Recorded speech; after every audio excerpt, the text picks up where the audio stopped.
All right. Good afternoon, everybody. Thank you so much for attending the Dietetics Application Prep Part 2, Writing and Editing Your Written Statements.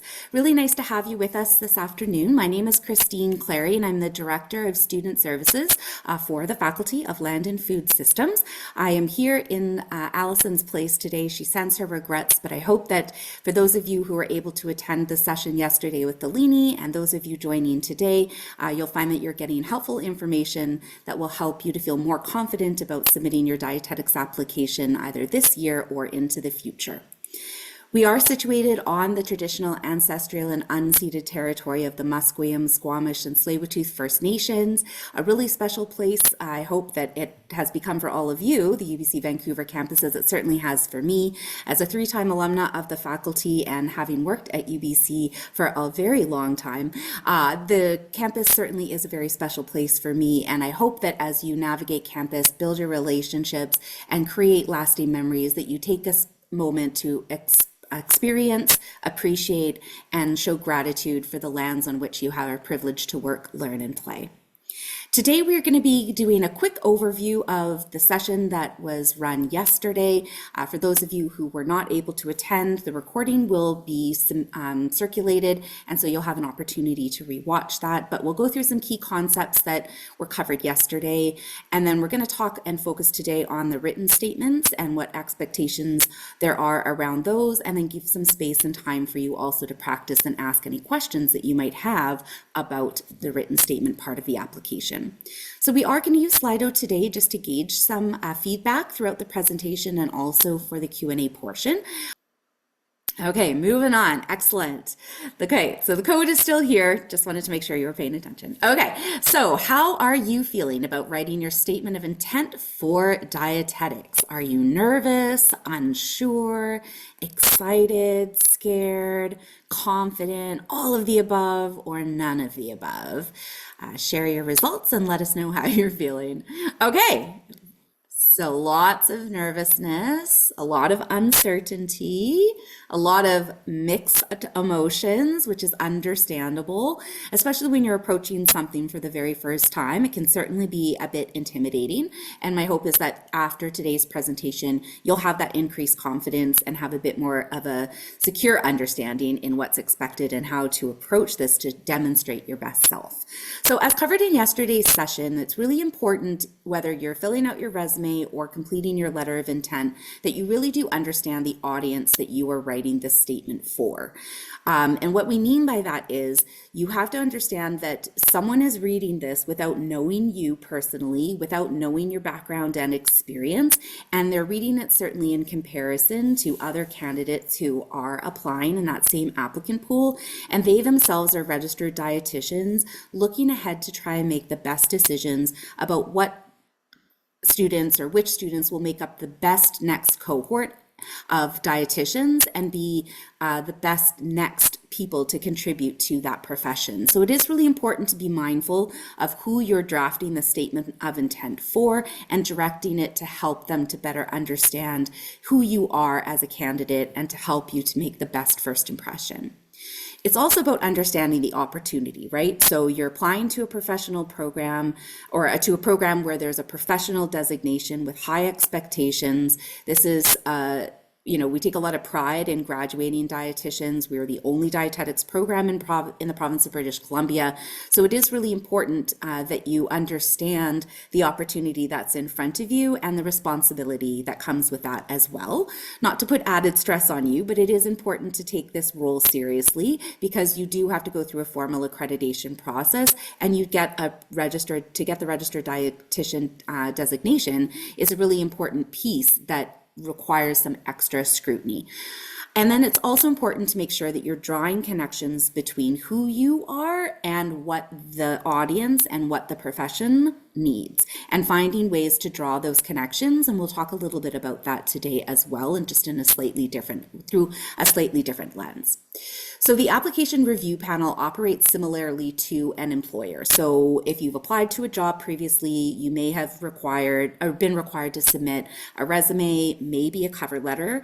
Cover letters may not be as frequently requested in some of the jobs you might have applied to up until now, but certainly as you transition into kind of more long-term professional opportunities, a cover letter might become more of a common thing. You might have filled out an application with a cover letter or a statement of intent for a scholarship or something else where you've had to, talk about yourself in your own voice. And it's really important for you to acknowledge what the audience cares about. What you care about certainly matters, but it's very important to understand what matters to the audience you're speaking to. So it is really important to keep that in mind. And admitting you into the program, as I kind of alluded to, is really only the first part of what this committee is committing to. They're imagining what you will be like as a future dietitian and the reputation of that credential and the graduating classes from UBC and how you will fit into those future visions and the future contributors for the dietetics profession in British Columbia, across Canada, and around the world. So it is really important to pay attention to some of the key resources and make very good use of them. I will be putting some of these resources in links at the end of the presentation, so you don't have to panic about them right now. We will also send the links around when we send out the links to the slide deck. But everything we're talking about today is accessible to you online through the Dietetics website.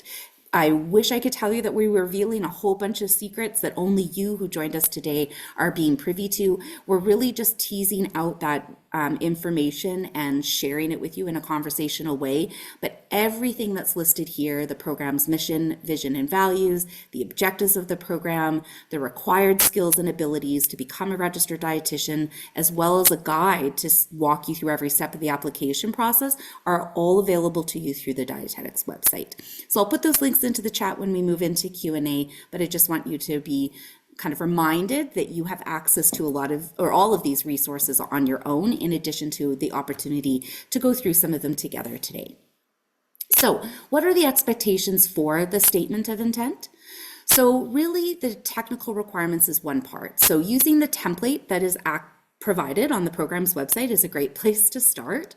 It cannot exceed 1 page, and that's where it becomes a little bit difficult, right? So you can't adjust the borders, you have to use a certain font size, so 12 point, and you cannot use any information within that statement that would identify who you are. It's meant to be what is called a blind read, and so it means that someone's going to read it not knowing who you are, where what program you're in, what past experience you have, any historical information, no identifying factors other than the stories that you share and the experiences that you share in the statement. And this is one of the biggest challenges. It's really easy to talk about yourself for 4 pages. It's really difficult to curate all of that good stuff down to a single page that allows for you to get your detail and information across in a concise way that is also clear and doesn't leave a lot of questions. This is not an easy process, and so it's good that you're looking at working on this now and giving yourself some time before the application. This is also just a fantastic, professional development learning experience. As someone who hires positions for student services, I can tell you that I have seen many different versions of a cover letter, from 2-sentence cover letter to a 4 to 5 page cover letter, and I can promise you those 4 or 5 page cover letters are not being read.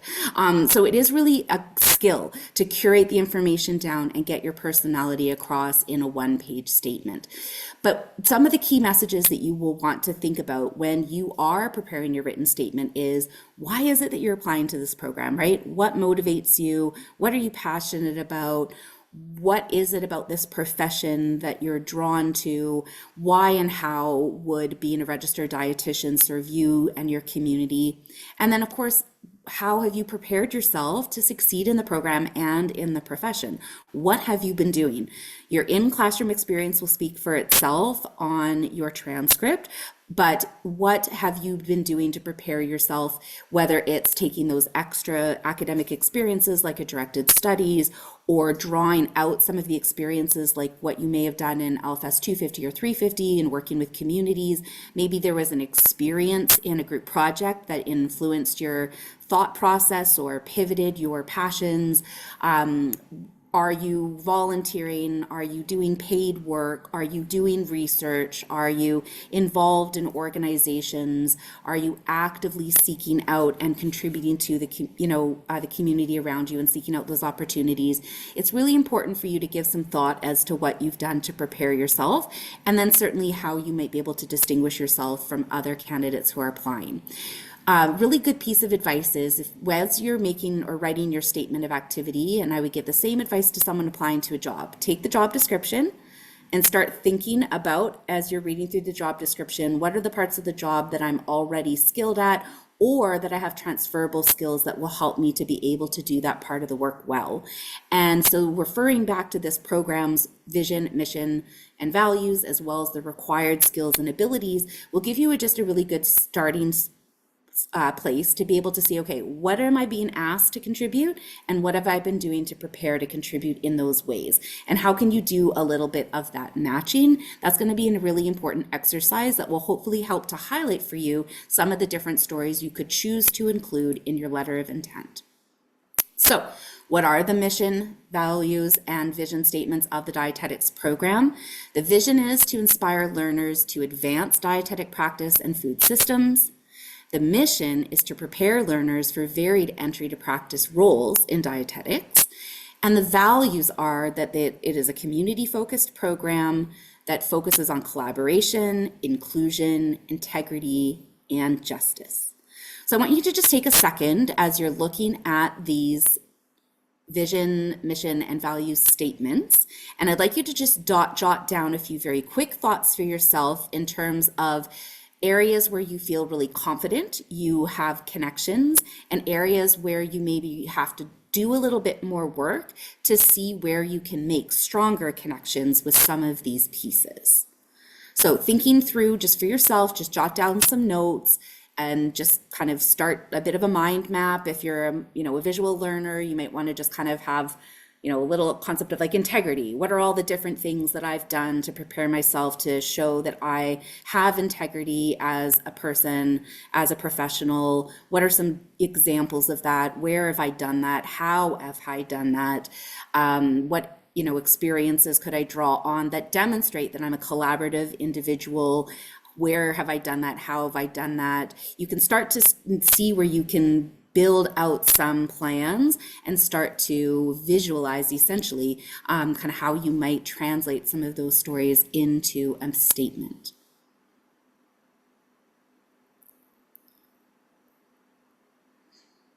Okay. So this would be a good exercise for you to keep doing afterwards, because the more connected that your statement can be to the vision, mission, and values of the program, the better. I'm not encouraging you to exaggerate. Be honest and authentic, because you do have to back up anything that you make a statement about, but it is important for you to think through where you contribute. The other piece to think about too is you don't have to contribute or be prepared equally across all of these spaces and places in the same way. That's not very realistic. And the comparison that I can draw as a manager who hires individuals into roles, it's impossible to find somebody who can do every single aspect of a job description to the same and equal level. Everybody brings in different experiences and has different strengths. And my job as a manager is to try and understand who this person is, how they might contribute, where their skills connect, and if there are gaps, is this someone who I could see, being able to step into that role and learn? Is that someone who's open to learning? Is that someone who would be very coachable? Someone who would be a nice complement to the other skills that are on my team? And as you think about the dietetics team trying to build a cohort of students, that's kind of some of the work that's going to go on behind the scenes. So try not to be concerned about showing everything to the same exact level, and acknowledge and highlight and play to the strengths that you bring to the table that are connected to and tie into these pieces of the vision, mission, and values of the program.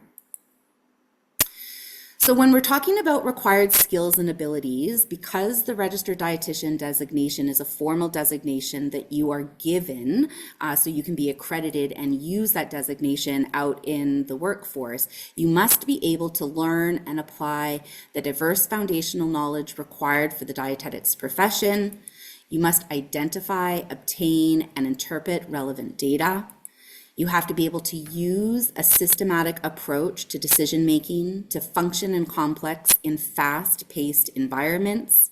You have to develop effective communication and collaboration skills. And lastly, demonstrate attitudes and behaviors that support inclusive, culturally safe, and ethical dietetic practice. So I realize I literally just read bullet points off a screen for you. And again, these are all available for you online as well, so you don't have to scramble to write them down. If you want to take a screen grab with your phone as we're going through this, that's fine as well. Again, I'll send you the link. You can just access the document where there's a bit more information. But when we're thinking about these skills and abilities, as you're reading through some of these bullets, I want you to, again, do some of that connecting between what you have to offer and what the required skills and abilities actually are, right? You want to start to get a sense of, okay, do I have skills and strengths in identifying, obtaining, and interpreting data? Yes or no? How have I done that? Where have I learned that? Was it in one of your courses? Did you work on a research project as a directed studies with a professor? Are you reading journal articles in your spare time? How are you learning this information? How are you applying that skill set? And how might you be able to continue that and enhance that learning as you go through this program? As you can imagine, you're going to have to be able to identify, obtain, and interpret data as a dietitian, right? You have to be able to monitor your clients. You have to be able to interpret changes in their health, changes in behavior. You have to understand what's going on in the world of healthcare to interpret that data to know whether or not certain programs or pathways or recommendations might work for a client that you would be working with. So it's really important for you to give some thought as to thinking about these skills and abilities to what you've done so far, but also thinking about them in real world applications in that world working as a registered dietitian. So for example, developing effective communication and collaboration skills, I would argue there's no job in the world that I'm aware of that doesn't require you to effectively communicate or collaborate. Very few positions in the world allow you to just work in silence in your own world and never have to talk to someone else, communicate your ideas, share your thoughts, collaborate with somebody else, communicate effectively, whether you're communicating directly with a client and having to explain complex concepts to them to support their health journeys, or you're working with a physician, maybe in a clinical setting. You're the registered dietitian talking with doctors or other healthcare professionals to build a collaborative plan to support someone's health journey. Or if you're just working within a team of other dietitians and having to share ideas about what's important and how you as a team might approach supporting clients in your space. Or if you're building your own business, how are you going to communicate with your clients, with the community about what you do and how you do it? There's lots of different examples of where and why these types of skills are applicable in as a registered dietitian, and part of your challenge is to think about how you can demonstrate that you are ready to or already possess the skills, like ready to learn or already possess the skills and abilities that the program requires. Okay. So when we're actually thinking about drafting your statement of intent, again, for those of you who are visual learners, this diagram might be particularly helpful. If you're not, that's okay too. Everyone learns in different ways, but we think that this is a really good infographic that supports you to really understand some different approaches with understanding and trying to dilute down and curate down to really understand why it is that you do what you do, why something matters to you, and starting with why is a really, really good spot. So we talked about that a few slides before. We're coming back to it here. Simon Sinek is the inspiration behind this. He developed this infographic. And so you can Google him. He does have some TED Talks. This was a highly recommended individual from Allison, our career strategist. So you can absolutely take some good pieces from this infographic to think about why you do something, right? You have to be able to define your purpose. And that is not always an easy thing for people to do. You hear this sometimes where it's like, what's your elevator pitch? Like, what are you doing? But understanding why you're doing it is that extra layer of understanding and translating not just what you do, but how you do it. You might intrinsically understand how you do something, but you now are challenged with explaining that to somebody else who's never met you before and doesn't have the ability to kind of have a conversation with you to dig a little bit deeper.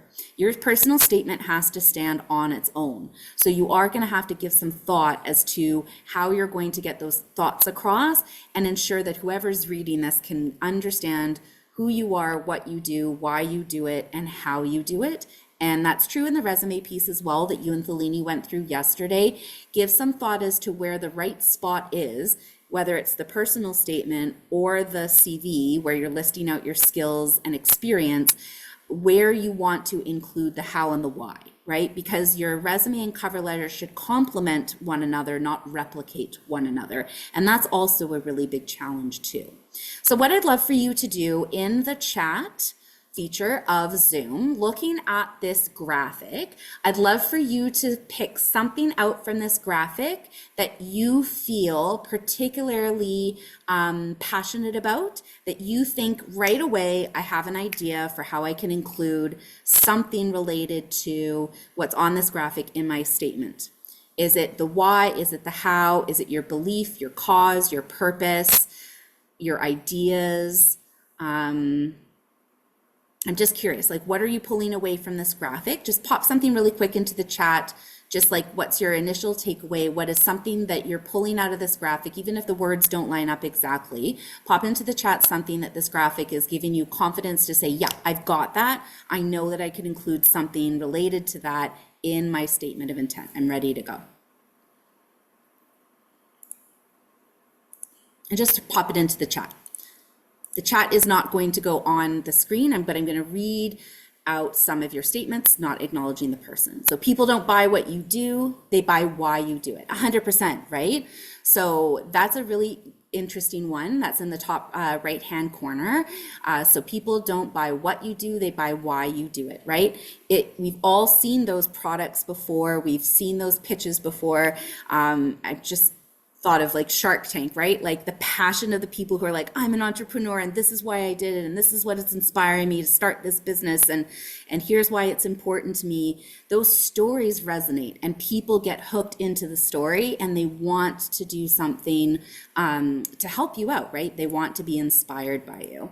Any other people want to contribute in the chat, something that jumps out from this screen for you that you feel confident that you could jump into with your letter of intent? And if not, that's okay. Then that just means you maybe just have a little more work to do to get there, and that's all right too, because you do have some time to practice. Okay. So giving that some thought, and certainly feel free to go back and read a little bit more, or listen to more of Simon Sinek or other inspiring leaders that you feel might be helpful in your journey.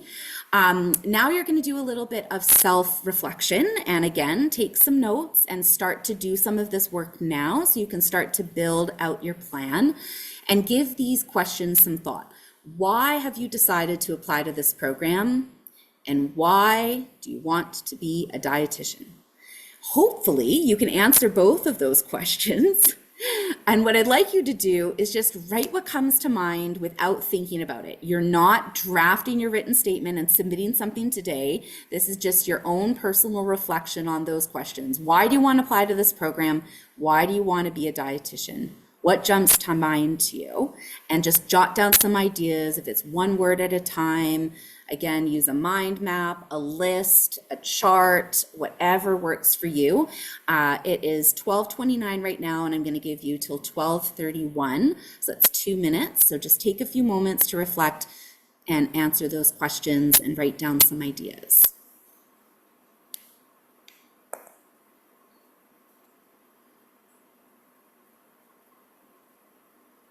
And everyone's going to be inspired for different reasons, and that's the beauty of having a diverse cohort. And try not to think about what you think the committee wants to hear.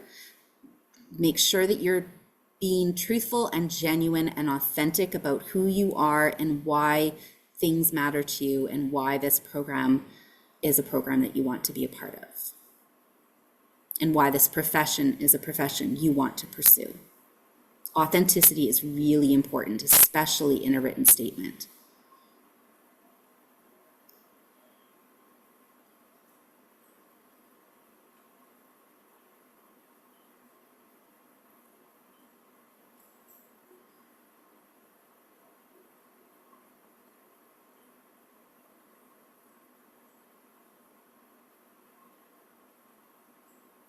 And for those of you watching the recording, I hope you're doing this practice session as you watch, as we go.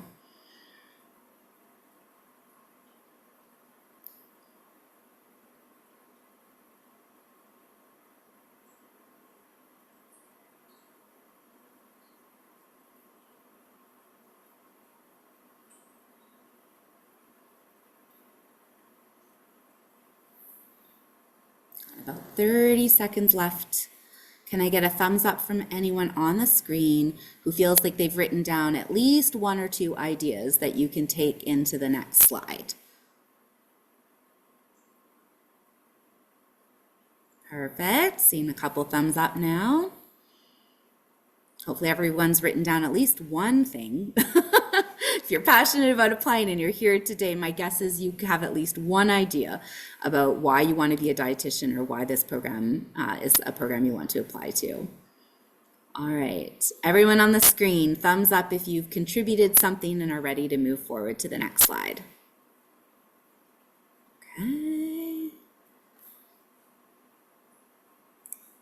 Okay, I'm seeing a couple thumbs up. Hopefully that means the rest of you are just feverishly writing down, and that's okay. Keep on keeping on.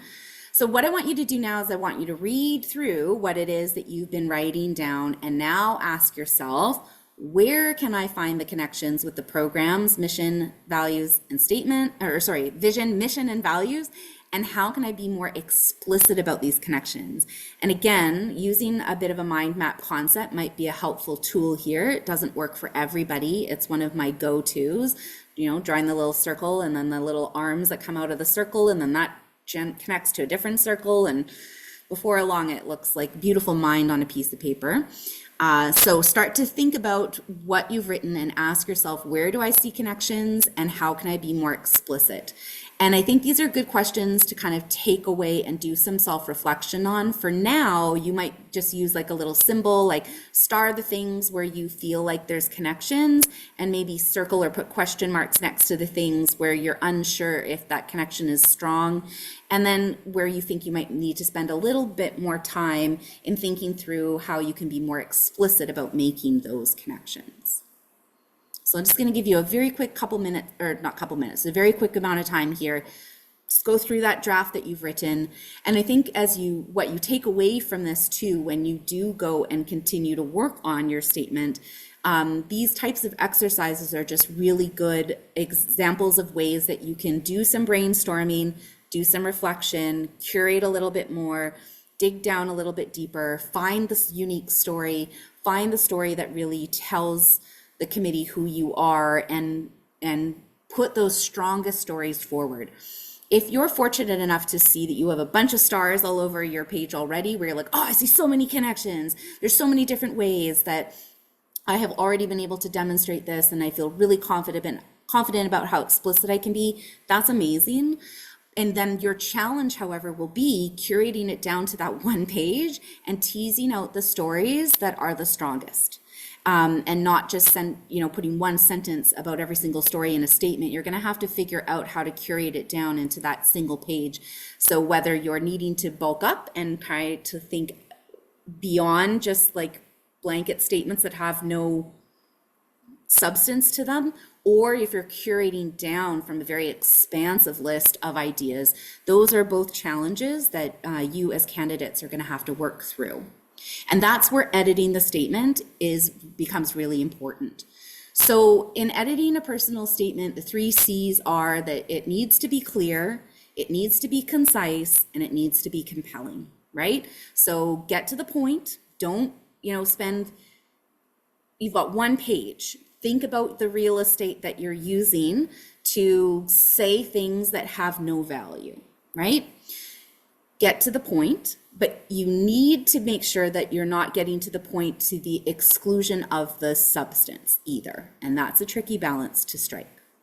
Being concise is great. So again, using your words wisely, choosing the real estate that you're using within that statement to make sure that every word you're choosing has value to that statement, and stay on track. Don't go off in 800 different directions and make the person reading your statement work to find the thread. Build the story for them and weave that story throughout your statement.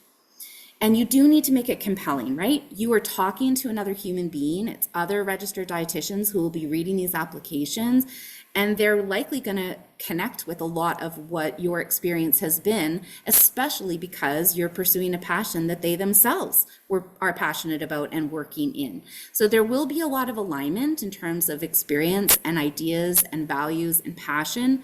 And so just make sure that when you're thinking about writing to human to human, you are also that compelling storyteller that helps to differentiate yourself maybe from your other candidates and tell a story that really sticks with the reader. So a few different editing tips. So we talked already about kind of doing this exercise of like taking some notes, doing some reflection, taking some notes, doing some reflection. So writing now, editing later, starting, coming back to it, that type of kind of like back and forth is going to be part of your process. And so it's important to give yourself time. And it's great that you're all here today because you've given yourself lots of time before the application deadline to start to practice and work on this. And then flow matters, right? So that thread through of your story. Do the paragraphs all sound like separate stories that don't connect to one another? Does each paragraph sound like it could come from a completely different applicant?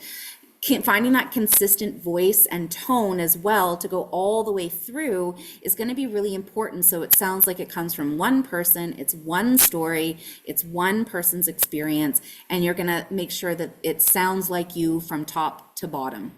You don't need to go overly formal here. This is a formal application, but try not to kind of like, over thesaurus yourself, like what are some words that I could use to replace X, Y, or Z, and then and work hard to come off as one version of yourself. Be authentic, be true to yourself. You want to be professional, you want to be clear, you want to be consistent, but you don't want to also go too far into the like professional tone at the risk of losing some of that humanity and a risk of losing some of that authenticity. Okay, so we've covered all of the content that we were going to cover in this little while with some tips and tricks, and I wanted to give lots of space and time for questions. So I'm just kind of curious, now that we've talked through these slides, you've had a bit of time to do some of that reflection and active work. Join me at Slido again and share with me how you're feeling now. So at the beginning of the presentation, a lot of you were feeling unsure, a lot of you were feeling a little bit nervous. And I'm just curious kind of where you're at now, just having practiced a little bit and had a bit of exposure to what the expectations are. Be honest, it's fine. This is just about your feelings. So still nervous, understood. This is an important application.